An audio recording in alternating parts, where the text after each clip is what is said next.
भाई चाइना का एक बहुत बड़ा सीक्रेट बताता हूँ, जो इनकी जो ग्रोथ है पूरे शहरों की, पूरे स्टेट की, पूरे देश की, उस रूल की वजह से कैसे बदल गई। तो भाई 1992 में चाइना की सरकार ने एक रूल पारित करा। वो रूल क्या कहता था कि अभी तक जितना भी इंडस्ट्री टैक्स होता था वो सेंट्रल गवर्नमेंट लेती थी, बट यहाँ पर 1992 में सब कुछ चेंज हो गया। इन लोगों ने एक रूल लेके आया कि भाई जो स्टेट सबसे ज़्यादा जो इंडस्ट्री है वो लेके आएगा, तो स्टेट के पास पावर रहेगी उस टैक्स को कलेक्ट करने की जो इंडस्ट्री से मिलेगा, और वो टैक्स वो अपने जो स्टेट है उसकी ग्रोथ में लगा सकता है और वो पैसा वही रखेगा, उस टैक्स पे हक होगा स्टेट का।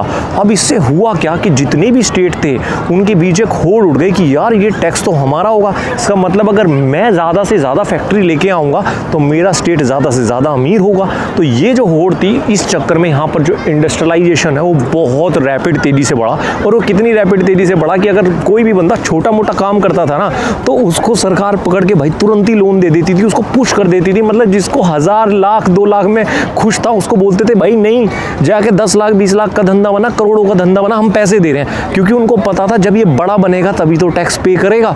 तो ये एक तरीके से होड़ मच गई सभी स्टेटों में कि मैं ज़्यादा से ज़्यादा इंडस्ट्री लगाऊंगा क्योंकि ज़्यादा से ज़्यादा पैसा आएगा।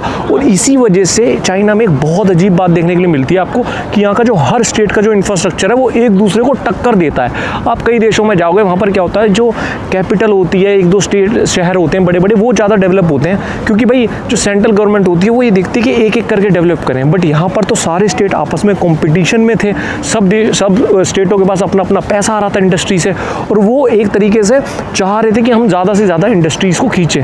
तो इसलिए यहाँ पर जो इंडस्ट्री की जो ग्रोथ है वो बहुत ज़्यादा तेज़ी से बढ़ी, क्योंकि जो सारा पैसा था वो स्टेट अपने जो टैक्स कलेक्ट कर रहे थे अपने स्टेट की प्रोग्रेस में लगाए जा रहे थे, और इसलिए जो यहाँ का इंफ्रा है सारे स्टेटों का वो बहुत तेज़ी से ग्रो हुआ।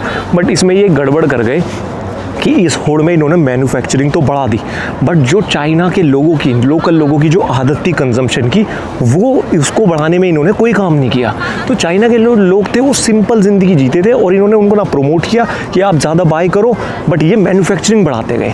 तो यहाँ पर क्या हुआ, देखो सप्लाई डिमांड होती है कि सप्लाई तो बढ़ गई बट डिमांड नहीं बढ़ पाई, और इसी चक्कर में चाइना को दूसरे देशों की तरफ देखना पड़ा, अफ्रीका की तरफ, इंडिया की तरफ, अमेरिका की तरफ, यूरोप की तरफ, अलग अलग जगहों पे, ताकि वो अपना जो हाई प्रोडक्शन है, जो हाई सप्लाई है, उसको सप्लाई कर सकें जहाँ पर डिमांड है।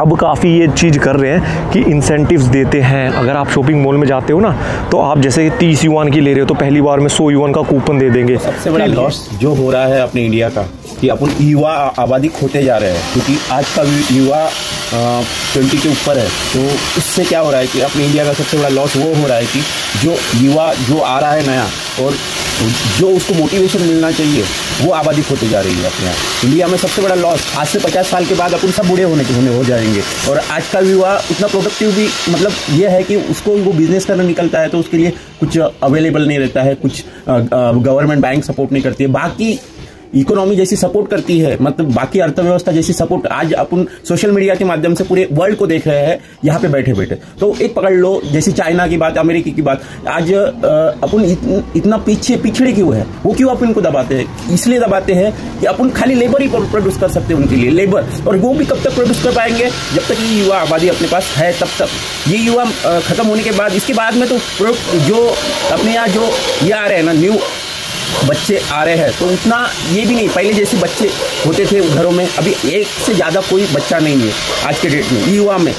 तो एक ज़्यादा से ज़्यादा 2, इससे ऊपर में नहीं है। इसलिए युवा आबादी अपने इंडिया की सबसे बड़ी खोते जा रहे हैं अब। तो इसके लिए सबसे बड़ी इस गवर्नमेंट ने काम करना चाहिए। तो मैं तो एक बोलता हूँ कि सबसे बड़ा इकोनॉमी के लिए बिजनेस को ज़्यादा सपोर्ट देना चाहिए, और बिजनेस को ज़्यादा ये करना चाहिए, क्योंकि जो है कि सबसे बड़ा जो है चाइना ने जो किया है स्ट्रेटेजी, अमेरिकन जो स्ट्रेटेजी किया है वही स्ट्रेटेजी ये गवर्नमेंट ने भी करना चाहिए अपने लिए। जैसे मैं एक बिजनेस कर रहा हूँ, सभी बिजनेसमैन सभी है आज के डेट में, अपने यहाँ जो टैलेंट है ना इंडिया में, वो टैलेंट कहीं वर्ल्ड में अवेलेबल नहीं है। जुगाड़ से कुछ भी बना देते हैं, जुगाड़ से कुछ भी हो जाता है। इंडिया में ही इतनी बड़ी चीज़ बना सकते हैं कि यहाँ से अपन एक्सपोर्ट करने की ताकत रखते हैं, मेहनत करेंगे, मेहनत करके ही आगे अपनी इकोनॉमी को बढ़ा सकते हैं। तो इसीलिए सबसे बड़ी गवर्नमेंट ने अभी से फोकस देना चाहिए, क्योंकि ये युवा आबादी खोने के बाद फिर इंडिया मतलब बूढ़ी आबादी आती जाएगी, क्योंकि ये जो मेन जो है अपने पास स्किल है आज के डेट में करने की पोटेंशियल है, लेकिन वैसे सपोर्ट नहीं है मार्केट। मतलब सपोर्ट बोले तो बाकी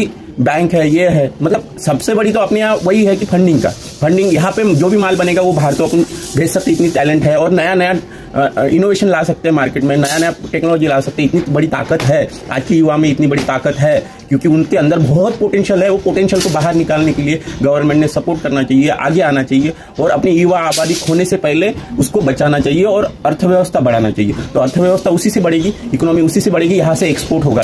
इम्पोर्ट से कुछ भी ये नहीं होगा। 99% चाइना का माल आ रहा है इंडिया में, 99% चाइना, मतलब अपन चाइना पे निर्भर है। आज की डेट में चाइना बंद हो गया तो पकड़ लो इंडिया में क्या मिल रहा है। ये चाइना ने क्या स्ट्रेटेजी की है, मैंने एक वीडियो देखा, वो चाइना ने जो उनके लिए कानून लाए, जो बिजनेस के लिए कानून लाए, वही कानून इस गवर्नमेंट ने भी लाना चाहिए। छोटे उद्योगों को प्रमोट करना चाहिए, आगे में लाना चाहिए, छोटे उद्योगों को आगे लाना चाहिए। जो भी छोटे कोई भी करना चाहता है उसको सपोर्ट करना चाहिए और उसको ज्यादा से ज्यादा प्रोत्साहन मिलना चाहिए गवर्नमेंट से कि बहुत तुम बनाओ, हम देखते हैं बाहर एक्सपोर्ट करने की ताकत ये करना चाहिए। जैसे ट्रम्प ने किया, टेरिफ वॉर किया, जैसे शी जिनपिंग झुके नहीं, वो उन्होंने बता दिया कि हमसे बड़ा कोई ताकतवर मुल्क नहीं है। तो यही बात, सबसे बड़ी बात, वो देश दिखा रहे हैं कि हम सबसे बड़ी अर्थव्यवस्था है हमारे पास। भला ही युवा आबादी होते जा रही है लेकिन हम जो बनाते हैं वो कोई मुल्क नहीं बना रहा है। तो पकड़ लो, अपना देश इतना बड़ा है कि यहाँ पे बहुत कुछ बन सकता है और यहाँ से बाहर एक्सपोर्ट करने की ताकत भी रखते हैं। बहुत कुछ बन सकता है कि कुछ बड़े उद्योगों को लाने से अच्छा है छोटे को भी प्रमोट करना चाहिए, छोटे से छोटे को भी आगे लाना चाहिए। सबसे बड़ी यही मेरी गुंजाइश है इस गवर्नमेंट से और बाकी युवा को सपोर्ट करना चाहिए। वही मैं बोल सकता हूँ, बाकी कुछ नहीं।